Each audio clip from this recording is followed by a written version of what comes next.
My name's Shaun Bishop, based in the UK in Liverpool. I'm a cinematographer and I mainly work on commercial stuff, corporate stuff, and narrative here and there.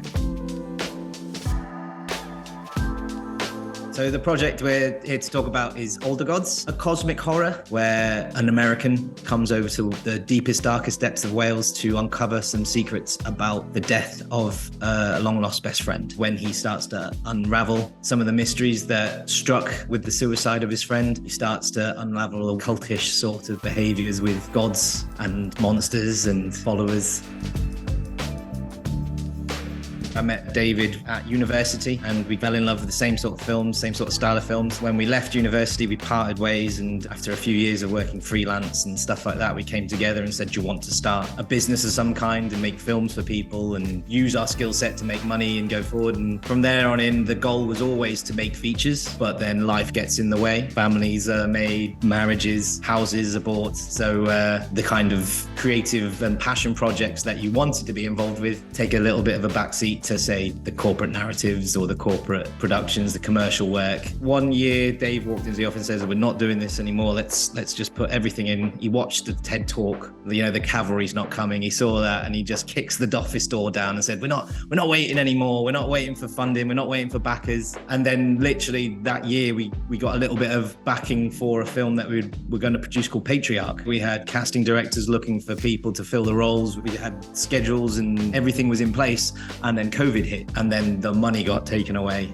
and it was still that ethos of we're not going to wait. So we set ourselves a task and a deadline to create the cheapest film we could possibly make. So it was okay, so how can we strip that back? How can we have one main character? How can we have one location? Dave went about writing Older Gods. He'd lost a friend, so he kind of used that experience in his writing. In terms of where we take our inspiration from, he loves sci-fi, he loves horror, he loves cosmic horror. He's just one of those guys that has a DVD collection that you do need a storage facility for. So he watches everything, he takes it all in, and we kind of set ourselves a task of, by the time lockdown started easing up, we want to be in the place where we can at least start principal photography. We'd found a location which was in the deepest, darkest depths of Snowdonia, very remote location, and we'd work with a large percentage of the cast before.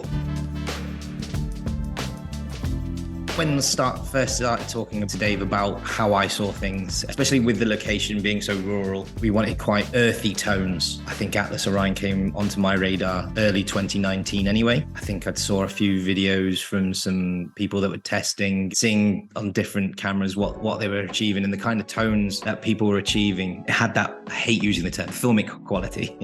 Things that you think about original cinema. It was achieving those kind of things, and I thought, I want to get my hold on those. We'll be doing something feature length. So as soon as I hear feature, I think anamorphic anyway. I don't think about spherical. I want that real estate. I want to show off those landscapes. And then when we come inside to a very claustrophobic cottage, I want to show as much real estate on screen as possible. I want Rory on screen. I want to show a little bit of what he's going through and have that voyeuristic kind of feel. We used the 40 prolifically. It was our workhorse. It did everything I wanted and more. I would move the camera and I would achieve the look I want. So it's the Lost Highway, where they kind of use of ultra wides, but it kind of shows his craziness with that warp. We wanted that kind of, we're looking through the windows at him, we're in his space, being part of that with him, and the 40 achieved that. And when we were getting the kind of flares, the tones, I don't have a lot of experience with anamorphics per se, but not having all that camera set up and stuff, being able to walk around with that 40 and set up and have that on my shoulder for hours was quite beneficial. And we wanted to do that with minimal setups because, as I mentioned before, Dave, he likes movement. So if Roy's standing up from the couch and moving through the front room, I want to be able to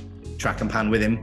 I don't want to be seeing lots of C stands. I don't want to be trying to hide those things. So we wanted to use a lot of natural light, and if possible, the little pops of light here and there. We used a lot of aperture MCs to kind of add a little bit of kisses of light here and there, and the B7s just for practicals. If I could get away with just using those throughout those scenes, I did. If there wasn't a lot of movement, we'd bring in another key light, just kind of add that kiss or that backlight. What we wanted was the darks to be dark You know, if he stood in darkness, I didn't want that manufactured kind of the new horror-esque thing where it's almost day for night when you're inside. Some cinematographers are scared of you losing that information. I feel it adds to the lostness that the character feels sometimes. If you don't see him, you don't see everything. If he stood in the dark, we see edges of him. We see his face is coated in shadows, and it gets darker as we go through the movie. We see less of him and then more of him and less of him and more of him.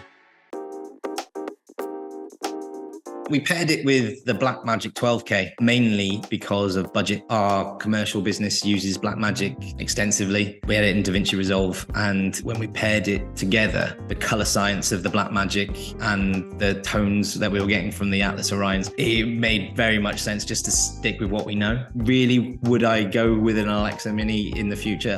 Well, why not? But if someone said, Sean, we're going to set up and ready to shoot tomorrow, you've got your lens, you've got your camera there, I would still pick the Blackmagic camera there, stick an Atlas Orion on it, and we'd get some very, very gorgeous footage.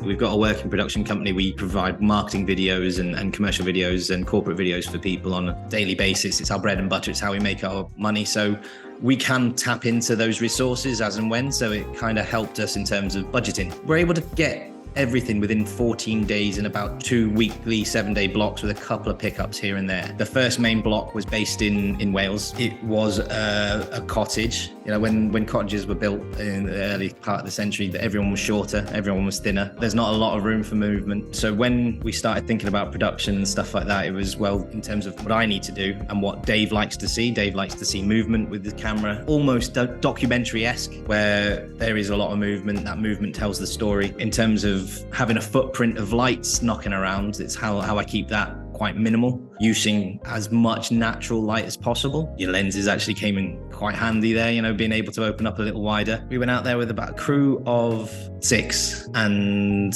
in the first block, 3 actors that came and went. We had our sound guy, our effects guy, production assistant, production designer, myself who was owner, operator, lighting, and then Dave directing and working with the talent. So because it was COVID, it was we'd gone through a certain amount of everyone go off into isolation just before we go into isolation again. So we'd had to keep everything quite small, quite manageable in terms of keeping everyone safe. It worked for us at the time, and it's something it's not too dissimilar to how we work normally. You know, we don't really work with huge crews. We keep everything quite light. I've known Dave for about 20 years now, so we've got a shorthand where we're done in grunts and clicks. Well, you know, I understand him, he understands me. Keeping things quite small helped us within the pandemic, and usually helps us get things done to the way we see them.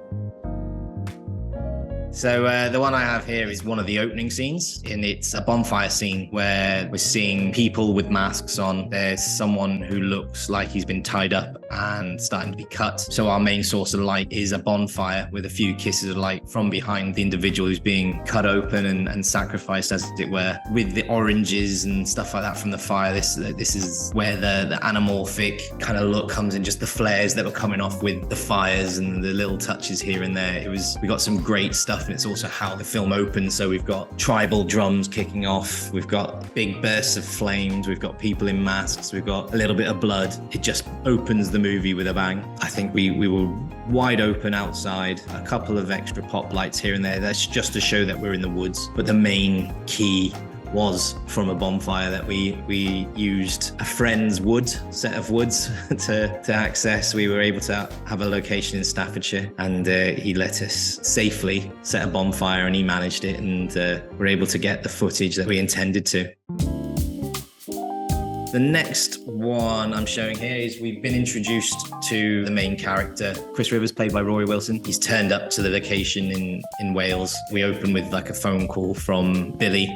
He says, "You've got the package, go through it, read it." So one of the big things about wanting to use more natural light was scheduling our day around, okay, where is the sun hitting? Where can we make best use of where the sun's hitting the windows for us? Where are we getting direct sunlight? When are we getting non-direct sunlight? And that was the main key issue, because when you're shooting in America, I'm sure that you probably get a lot more sunshine than we do here, but we happen to have some of the best weather we've had in the years that I've lived in the UK. That last few years, we've had some great summers, and during that first week, we had like the biggest heat wave, and it was all very harsh, direct sunlight. So we first originally scheduled around, let's utilize the natural light in this times. Then it was just like, well, we can't utilize that natural light because it's just so harsh, and we don't have the G&E to kind of diffuse this on this scale that we want to be outside for. We would then maybe come inside and use some of the indoor shots. And this here is where he's introducing us to this package that Billy has sent him, and he's just got to the cottage, and we've got the key light is basically from the window. We're shooting up, and we've got this contrast in the background where wood beams and white plaster, and he's looking intently. The tones that we get in his skin, and the tones in the wood,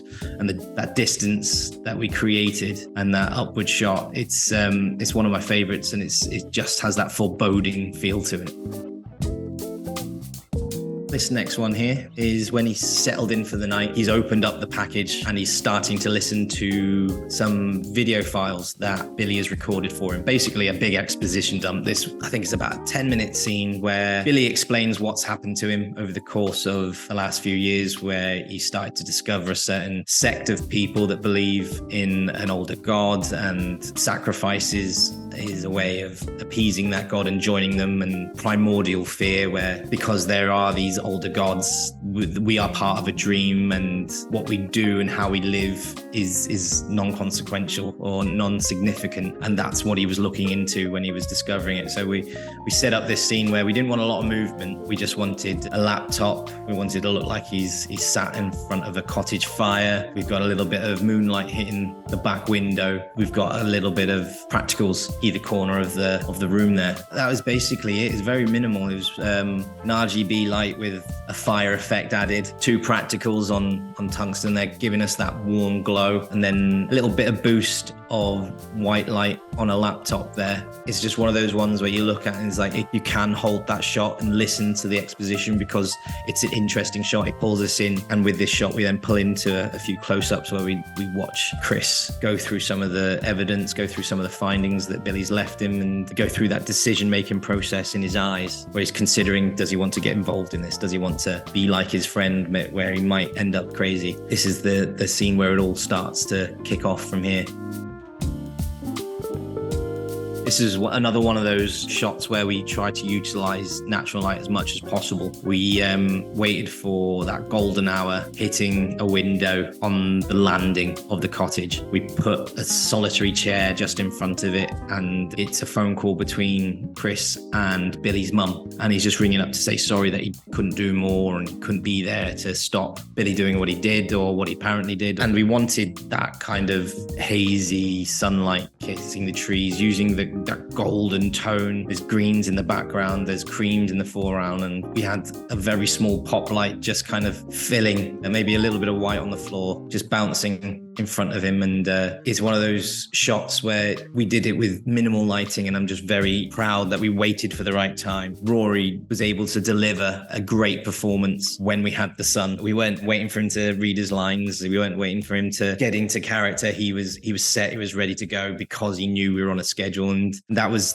kind of the ethos of the shoot, is like we're all there almost like a boot camp. We all understood the mission. We all understood the assignment. We had certain shots that were time restricted. You know, we were in golden hour. We've got about 40 minutes before we start losing a lot of light here. How about we all just crack on and get this done? In true small crew fashion, everyone banded together, did what we could to get the footage, and we got some. I mean, that is one of my favorite shots. That one just makes the film. It adds a little bit of emotion. You know, he's very emotional talking to his friend's mum. It's kind of like adding that. We've had a little bit of a horror element before that, just before this phone call, and now we're getting into that drama element where we understand the connection that he might have had with this friend. So this is like the turning point in the film. I think if you're a fan of cosmic horror or psychological horrors, you'll be a fan of Older Gods. We've tried to show off the locations. We tried to amp up that kind of atmosphere. I think people who like horrors but don't really lean into that slasher, gory type horror, then they'll be really interested in this. And Atlas Orion set, and especially the 40mm, was a huge part in the look of this movie. Hopefully moving forward we can use Atlas more, but if you want to watch something that's going to make you think, maybe scare you a little, I think Older Gods would be a great movie for you.